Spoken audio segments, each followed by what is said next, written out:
Nakitaan natin kanina eh, ayun o, pair na siya. Isang red pied, tsaka itong solid red natin na crack mga kasiko. Napakaganda o. First overall ng Allbird, lap winner ng Apari. Marami hinakot kasi mga kasiko, off color sa kanya lahat. Medyo alsado na yung kanyang ilong. Sumasabog na mga kasiko. Siguro mga 5 taon pa eh, talagang malaki na ilong nito. Pure 100% De Rosa Blonde ni Alan Chan. Meron yan leg band, meron siyang personalized ni Boss Alan. Maganda ang ating swerte, mga kasiko. Eh, pair na rin silang dalawa. Ayan o. Intel Grandchild Mastercard. May best friend Boss Noy, mga kasiko. Eh, pinahiram lang sa atin. Yun! Bali, ngayong araw na ito, mga kasiko, eh, wala tayong ibon. Dahil nga, nakakuha lahat ni Tropa Pips natin na taga San Jose, Nueva Ecija. Kaya gagawin natin eh mamamasyal muna tayo dito sa ating lagi naman dito sa ating breeder house, breeder area, mga kasiko. Hindi tayo makapunta dun sa ating laruan tsaka sa mga staff bird natin dahil nga walang tagabantay nung pwesto natin sa feeds, mga kasiko, dito sa poultry supply. Eh wala si Gobrea kaya solo flight natin. Habang walang bumibili eh mamasyal muna tayo dito. So yun, bali etong ano natin pala dito, mga kasiko, eh, malapit na mapisa. Nakita ko kanina eh, may crack na siya. Siguro hanggang mamayang hapon eh, pisa na to, mga kasiko. Medyo nakita ko kasi may crack na siya. Anak ito, ginawa ko siya sitter, mga kasiko. Bali, ito yung half cider natin. Blue bar checker, black blue bar. Ang kulay nila. Half cider, hati ang kulay. Bali, ang inuupuan nila, mga kasiko, yung anak ng ating ice pigeon. Dahil gusto ko makita kung anong iaanak niya. Kasi dinidevelop natin yung itsura niya dahil mukhang native. Gusto kong maging malaki yung mukha niya. Mukha siyang racing kasi mukha siya native eh. Kaya ito yung itlog nila, mga kasiko yun. Yan, mapipisa na yan mamaya siguro, mamaya hapon. So ayun yung ating ano pala oh, Roger Florison na by research, mga kasiko yun oh, meron ng itlog. Nakita ko kanina, mga kasiko, eh, fertile yan. Kaya medyo may aabangan tayo. Kaso, sana maganda yung anak dahil wala masyado sa kondisyon yung ano eh. Tinanggal lang natin siya dun sa ating laruan dahil nga binubugbog tong hen.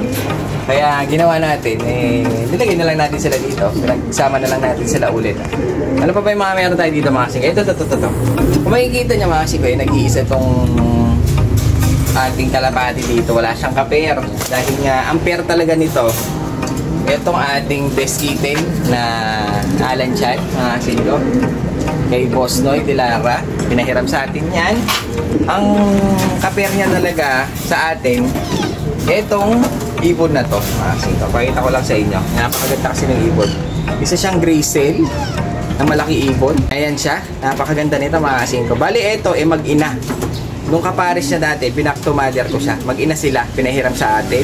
May personalize ito ni Idol Boss Noy de Lara, my best friend, mga kasiko. So ayan, ito yung ibon niya. Bali, ito mga kasiko, kung nakalimutan nyo na, ito yung binidyohan natin dati. Ito yung anak ni Durog. Yung Durog kasi, mga kasiko, yun yung kay Parin Dante na ibon niya, na nag first overall ng Allbird, lap winner ng Apari. Marami hinakot kasi, mga kasiko, off color sa kanya lahat. Ito yung anak niya, mga kasiko. Bali, dito siya nakapares. Ito yung naging anak nila. Ginawa ko, binak to mother ko. Tapos ngayon, biniyak natin, mga kasiko. Gagawin natin, meron tayong i-prepare muna dito bago natin isoli kay my best friend Boss Noy de Lara. Ganda ng ibon, mga kasiko. Anak ito mismo nung kay Parin Dante na si Durog, yung maraming hinakot sa karera. Kaya natin siya binrake para medyo sabik siya kapag binigyan natin siya ng pares. Habang naka-break siya, mga kasiko, eh, naka-condition siya, mga kasiko. Lahat yan, nilagay na natin ng pa-condition. Binacterial flushing na rin natin to. Kasi meron ako ipapares sa kanya. Etong hen na nakasalang dito, mga kasiko. Kung hindi nyo itatanong, eh, etong hen na to, ay, kung titignan nyo nga siya, mga kasiko, eh, ang pangit na lang. Pakita lang natin. Ito yung ibon, mga kasiko. Prospect pa nga siya eh, no? Medyo baliko yung kanyang tuka. Isa siyang blue check na babae, mga kasiko. Bali, dito natin siya ibabangga kapag nangitlog na siya, mga kasiko, dahil malapit na siya mag-itlog. Kapag tapos na at meron na tayong sitter, mga kasiko, ipapasit na lang natin. Dahil nga, kailangan ko tong hen na makondisyon. Kailangan ko pa siya makondisyon mga kasingko dahil kakagaling niya sa breeding. Siguro kahit mga 1 buwan lang, kondisyon natin siya. Lahat gagawin din natin sa kanya, bacterial flushing habang natin kinukondisyon, habang nakabreak na siya. Kapag napasiter natin yung kanyang itlog. Itong hen na to mga kasingko, isa siyang pure 100% De Rosa Blonde ni Alan Chan. Meron yan leg band, meron siyang personalized ni Boss Alan na pang-keep pa ito mga kasingko. Ayan o, pang-breeder. Ganda nito mga kasingko. Yung sa papel niya 100% De Rosa Blonde lahat ng kanya ninuno mga kasingko. Napakagandang hen. Kaya yan ang ipapares natin dito kay anak ni Durog. Ayan. Kaya nakabreak siya ngayon. Kaso ito kasi meron pa siyang pair, kaya medyo matagal-tagal pa kayong i-condition yan mga kasingko. Gusto ko pag sinalang ko siya talagang malinis siya, condition siya, namumulbos mga kasingko para, kasi ito sabik na to mga kasingko, pulbos na siya kumbaga. Sabik na dahil medyo matagal natin siyang binurate. So yun, bali yung mga ibon natin. Ano pa ba yung mga meron dito? Yung mga nagtatanong kasi mga kasingko kung bakit daw hindi ko pinare si John Arden dun sa nakuha nating hen na John Arden. Kasi yung John Arden mga kasingko, sa atin na yan dahil nga binili natin yan. Kaso ito kasing best kitten, grandchild, mastercard ni best friend Boss Noy mga kasingko, pinahiram lang sa atin. Hindi siya nalaspag dito mga kasingko. Siguro 2 beses lang siya nag-itlog mga kasingko, tapos hiniwalay na natin. Hindi siya nagsubo, nakasiter lahat mga kasingko. Kaya hindi natin siya piner mga kasingko dahil nga itong hen na to pinahiram lang sa atin. Ibabalik ko rin siya mga kasingko, kaya wala na tayong chance na makapagpa-cross mga kasingko kasi hindi ako nag-cross sa kanila Ang pinares ko lang si Durog tsaka itong nanay niya. Ngayon lang ako nagkaroon ng chance na magkaroon siya ng ibang pair dahil pag kinuha na sa atin to ni Boss Noy mga kasingko hindi na tayo makakapag-cross no? Galing mismo kay Boss Noy, kaya kinross natin. Ngayon pag nakuha na niya mga kasingko, total nasa atin naman talaga yung John Arden, sa atin naman talaga yon. Tsaka na lang natin sila pagparisin. Ngayon naman kahit anong oras pwede natin pagparisin Kaya sila na muna. Para meron tayong John Arden, best kitten. Napakaganda. So, yun. Yung mga borga pala natin, mga kasingko, nagparis-paris na. Yung binigay sa atin ng tropa pips natin na si Steven. Sasabihin ko na po, si Boss Steven ng Panigi. Paris-paris na sa wakas. Yo, silipin natin mga kasingko yung ating borga na hen. Ito mga kasingko dahil pair na siya nung pinagpapares natin. Bali ito yung binigay sa atin ng tropa pips natin napakaganda, red pipe. Bali hen siya pero medyo malaki na ng ilong mga kasingko, pero medyo bata pa ito Bali pares na sila nito. Kak natin na pula. Ito nyo mga kasingko, ang ganda pulang pula. Bali isang Homer din ng kanyang pair. Pair na kasi sila mga kasingko.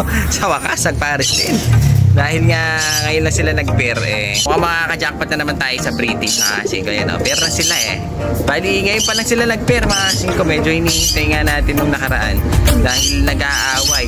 Ang pares pala talaga mga kasingko, itong hen na to tsaka itong kak na borga na binigay sa atin. Sila pala ang pair mga kasingko, kaya pala nagkikitaan sila. Lagi sila nandito dalawa mga kasingko. Nung pala sila palang dalawa talaga magkapares. Ito pala talaga ang magkapares mga kasingko, itong hen na to at saka itong kak natin dito na borga na Dan mga kasingko. Dan Barata tawag dyan. Bali yan na pala ang pares talaga. Kaya ginawa natin, iniwalay muna natin itong dalawa. Ilagay muna natin siya dito sa isang kulungan, tapos sinolo natin itong dalawa. Ngayon nakitaan natin kanina pair na siya mga kasingko. Bali pair na itong dalawa, isang red pied tsaka itong solid red natin na kak mga kasingko. Napakaganda ganda nila. Bali meron na tayong isang pair na Homer, medyo malaki rin ng ilong, kaso talagang hinahanap natin talagang sobrang laki ng ilong kasi yun ang gusto ko, yung talagang kasi mainipin din ako mga kasingko. Gusto ko talagang malaki na kagad. Ito kasi talagang taon-taon pa ang bibilangin talaga bago lalaki talaga ilong. Ngayon dahil pair na sila mga kasingko, hiniwalay na natin tong dalawa. Dahil sa maganda ang ating swerte mga kasingko, pair na rin silang dalawa.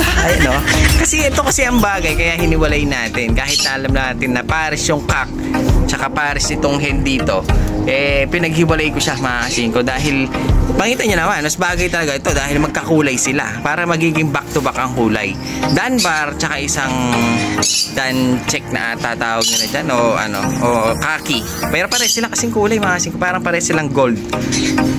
Dahil nga pair na sila, 2 pairs na ngayon ng ating Homer na bigay sa atin ng tropa pips natin na taga Paniki.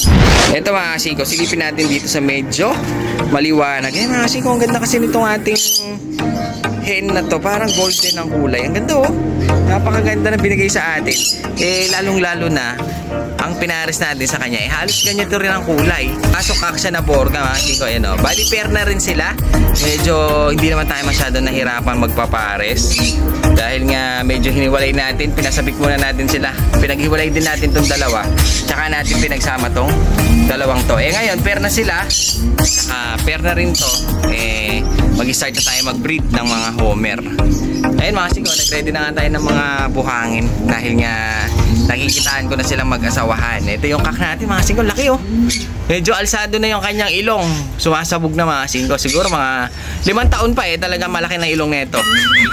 Tagal ang tagal talaga. So ayun, sana mabigyan pa tayo ng tropa natin na sana yung solid dahil mas malalaki yung mga nakita ko dun sa kanya mga kasingko talagang solid na solid. Sana makabili ako, hindi tayo makahingi mga kasingko kasi ayaw mo pa ba binigyan tayo ng ganyan. Ako talagang kikip ko to kapag ganitong bigay lang mga kasingko, pero sana makabili ako kay bossing ng mas malaki ilong. So yun, para meron tayong isa pang pair na solid na Homer mga kasingko, kasi meron daw siyang hen malaki pa daw dyan sa kak natin.